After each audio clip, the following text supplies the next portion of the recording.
Baik, saya kembali ke Mas Fadlan. Mas Fadlan masih bergabung bersama kami?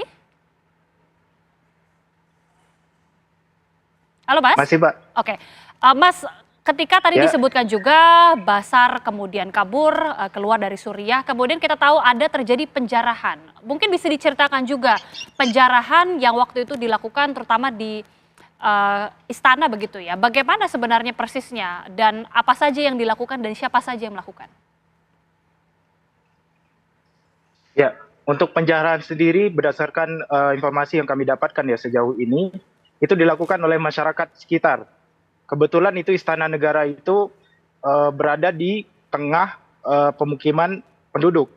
Sehingga ketika setelah penaklukan terjadi, kemudian masyarakat datang berbondong-bondong ke Istana Presiden untuk mengambil barang-barang yang berharga. Kemudian eh, mengambil barang-barang berharga dan mencari keberadaan anggota keluarga dari Presiden Bashar al-Assad. Begitu, Mbak. Oke. Sampai saat ini seperti apa situasi di istana? Kalau untuk situasi di istana, kami belum tahu secara pasti karena kami tidak eh, memiliki eh, kewenangan untuk Baik. mendekat ke istana presiden karena dikarenakan keadaan yang masih belum stabil. Oke. Begitu, Mbak. Baik, keadaan memang masih belum stabil, namun tadi informasi dari Mas Fadlan sudah terpantau cukup kondusif. Mas Agung, kita kembali melihat situasi yang terjadi saat ini di Suriah, tapi salah satunya juga Israel yang mulai menggempur beberapa pangkalan militer. Apakah ini adalah upaya untuk Dia nanya menciptakan dari istana. Greater Israel yang lebih luas lagi? Ya, potensi terkait Greater Israel mungkin tentu kita kan membenarkan adanya hal tersebut seperti itu, Mbak. Tapi ini kan kalau saya lebih melihatnya dalam melihat existential threat bagi Israel. Siapa sih yang dia anggap sebagai ancaman? Makanya kemudian secara rasional dia harus melakukan operasi yang kemudian tadi ya membuat buffer zone tadi. Tapi kita nggak bisa memungkiri bahwa Israel menjadi salah satu pihak yang memang diuntungkan dengan adanya dinamika yang terjadi di Suriah hari ini. Itu sih, Mbak. Oke, ketika kita lihat saat ini juga Basar ini sudah ke pihak Rusia, apakah ini artinya Rusia dan juga Iran ini tidak akan terlalu berkontribusi di dalam melihat konflik yang terjadi di Suriah dan juga yang Israel lakukan saat ini? Oke, Rusia bagaimanapun juga punya kepentingan yang sangat besar di Suriah. Dua tempat penting buat Rusia adalah yang pertama adalah di Latakia dan yang kedua adalah di Tartus. Ya, dua tempat ini begitu signifikan bagi Rusia. Makanya kalau kemudian kita lihat pasukan Hayat Tahrir al-Syam, dia dari Idlib kemudian merebut Aleppo, dari Aleppo kemudian ke selatan Hama, Homs, lalu ke Damaskus, ya kan? Tapi ada kawasan satu di wilayah bagian barat yang kemudian itu tetap relatif aman. Dan itu adalah di Latakia dan di Tartus. Dua tempat ini adalah tempat signifikan buat Rusia. Dan sampai sekarang bahkan Kremlin juga menyampaikan bahwa belum ada inisiatif bagi Kremlin untuk tarik mundur pasukan yang untuk di wilayah Latakia dan Tartus. Artinya menandakan bahwa tetap ada kepentingan strategis Rusia di kawasan seperti itu. Nah, potensi adanya konsensus dengan Hayat Tahrir al-Syam tentu tidak bisa ditutup seperti antara Rusia segala macam. Tapi memang di atas kertas kita akan melihat bahwa kepentingannya masih sangat besar untuk keberadaan Rusia di Suriah itu sendiri seperti itu. Oke, masih ada kepentingan juga tentunya dari pihak Rusia. Tapi bagaimana kemudian kita melihat ketika akhirnya terjadi Basar ini kemudian ditumbangkan? Ya. Apa yang kemudian melatar belakangnya atau mungkin jangan-jangan ada juga dalang di balik peristiwa ini? Analisa dari Mas Agung seperti apa? Yang pertama kita melihat bahwa ada kemampuan Hayat Tahrir al-Syam yang kemampuannya sudah jauh lebih besar seperti itu.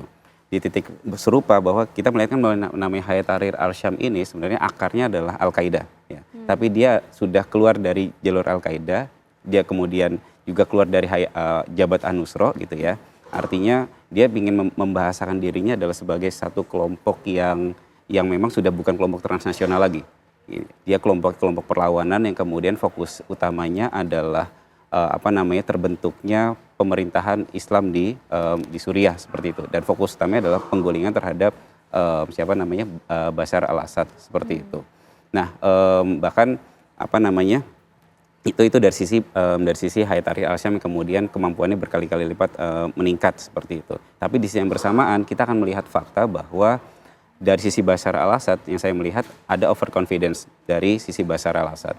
Artinya dia selama dari 2011 ketika masa-masa Arab Spring mendapatkan support penuh dari Rusia, mendapatkan support penuh dari Hizbullah, support penuh dari Iran. Di titik yang bersamaan sekarang semua pendukung-pendukung itu mengalami perang yang sifatnya tadi saya singgung, multifront tadi seperti itu. Dan di saat yang bersamaan kondisi itu yang akhirnya rontok semua nih. Dukungan-dukungan itu yang akhirnya ini memudahkan kelompok-kelompok perlawanan untuk kemudian menggulingkan Bashar al-Assad. Bahkan relatif tidak ada bentuk perlawanan sifatnya benar-benar besar dilakukan oleh Bashar al-Assad gitu. Tiba-tiba kita mendengar Bashar al-Assad sudah ke Moskow seperti itu. Tapi di belakang itu kenapa kira-kira tidak ada perlawanan berarti? Saya melihatnya mungkin ada titik konsensus antara Rusia juga gitu. Rusia tetap aman di Latakia. Kalau ngeliat polanya adalah padahal dekat-dekat markasnya Hayat Tahrir al-Syam lebih dekat untuk kemudian menyerang wilayah Latakia dan Tartus. Tapi itu tetap aman. Yang kemudian menjadi target utama adalah Bashar al-Assad. Berarti mungkin di atas kertas kita akan melihat bahwa mungkin ada konsensus di belakangnya. Karena memang Rusia minta diamankan wilayah Latakia dan Tartus, tapi dia mengamankan Bashar al-Assad. Dan kemudian Rusia juga memintakan bahwa kantor kedutaannya tidak ada bentuk penyerangan terhadap mereka, seperti itu. Oke, dengan situasi yang masih kita lihat cukup kondusif tapi memang semakin memanas, bagaimana kira-kira masa depan Suriah? Ataukah mungkin ada negara lain yang juga akan semakin terlibat dalam konflik ini? Tentu yang paling signifikan untuk terlibat adalah Turki. Ya, bagaimanapun ketika kita melihat bentuk konflik yang terjadi di Suriah, semua kelompok itu secara harfiah memiliki backupnya masing-masing, memiliki proksinya masing-masing. Dulu Bashar al-Assad punya ada Iran, ada Rusia, ada juga Hizbullah. Di utara itu ada namanya Syrian National Army. Sekarang kita nyebutnya Syrian National Army, dulu nyebutnya Free Syrian Army. Mereka adalah jenderal-jenderal dulu pendukung Bashar al-Assad yang kemudian membelot dan kemudian punya basis di wilayah utara. Seperti itu. Backup utamanya adalah dari Turki. Dan yang ketiga, yang paling juga cukup besar adalah Syrian Defense Forces. Syrian Defense Forces ini backupnya adalah banyak dari Amerika Serikat, seperti itu. Tapi memang di Syrian Defense Forces ini, semua kelompok ini saling serang. Ya, Syrian Defense Forces ini backupnya dari Amerika Serikat. Seperti itu. Jadi itu menjadi satu peta yang menarik. Kita akan lihat bagaimana dinamika ke depannya. Tapi terima kasih sekali lagi Mas Agung, terima kasih juga Mas Ahmad Fadlan sudah bergabung bersama kami di Apa Kabar Indonesia Malam. Dan informasi tadi juga sekaligus menutup perjumpaan kita di Apa Kabar Indonesia Malam, pemirsa.